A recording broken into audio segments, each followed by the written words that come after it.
I think President Uhuru Kenyatta, having been in charge of finance at the time when Kibaki was in office, must have been weaned off a better economic ideology than what we are currently seeing. There are members of parliament and members of the public who have felt that the stewardship of the treasury by bureaucrats without political inclination and political instinct sometimes makes us think about what the IMF and the World Bank wants rather than what the common man wants. When we were here about 2 or 3 weeks ago, we were very outraged and we were asking, whose interest does Rotich serve? Is it the interest of the IMF or the interest of the common man? Because at that time the narrative was, if we do not impose the 18% VAT, then we are going to lose the IMF standby facility. We have lost that facility. Now the narrative has changed. We are being told that if we do not increase VAT from 0 to 8% on petroleum products, then we are not going to see development. What has caused this budget deficit? It is because of our appetite for debt. And it is historical debt.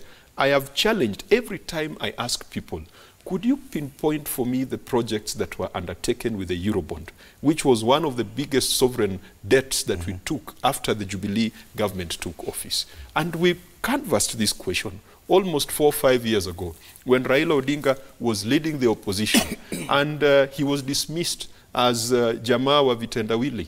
We attempted to go to the Treasury and to the Central Bank to get a trail of the Eurobond.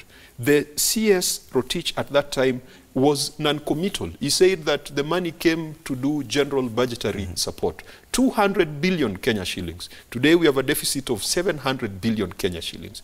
To date, and Senator Matangi, if he can inform me, what are the projects that the Eurobond financed beside NYS and beside general budgetary support?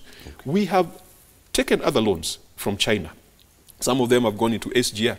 We know what was said about the SGR. It was inflated, and those issues were brushed under the carpet. We have taken further loans, some loans to go into the energy sector.